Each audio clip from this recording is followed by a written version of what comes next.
A few things to pick your brain on then before we let you go. So we have a big show on Thursday. Well, it's right across the day here. We're doing 15 straight hours of broadcasting, no less, and we're looking back on the decade.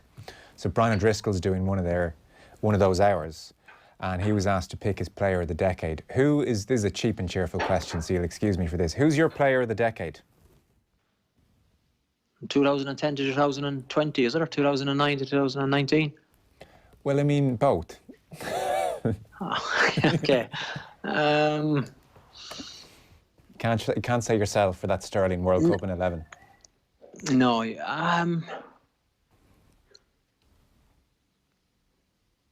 Geez, you know who I think has been standout for me? Cian Healy.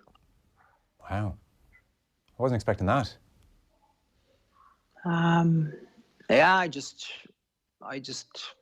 admire his temperament. I admire his drive. I think he's a seriously impressive player. Really good guy.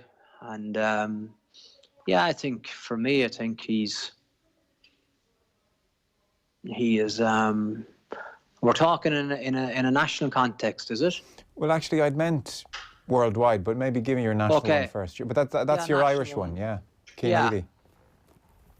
Yeah. Maybe we underrate him a little bit, do we? I don't think he's ever underrated. No, I think, geez, he consistently does a great shift for Ireland every time I see him play. Yeah. I think what I like about him is his capacity to stay at the top for so long. And he almost didn't with the injury. I mean, he was really in the Well, exactly, back, yeah. but then he came back a better player, and then he came back a better player again. But he's been going a long time. That's true. So I think front row, you know, it's a dog of a position. Yeah. Fair play to him. Yeah, no, that's true. It's a good answer. What about internationally?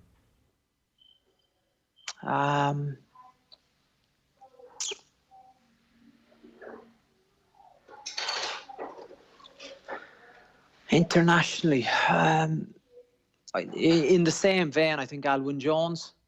Right. Just, you know, I suppose I'm looking for someone who has done 10 years and consistently performing. He's someone that springs to mind. And I suppose over that period of time too, you know, someone like Bowden Barrett, I think, has been extremely consistent as well and has been world class and is a joy to watch. Two very different players, obviously, but on this side of the sea would be Alun Wyn Jones, and on the southern hemisphere would be Bowden Barrett. Okay. A complete change of tack now. So John Cooney's lighting it up. I'm sure you've seen him to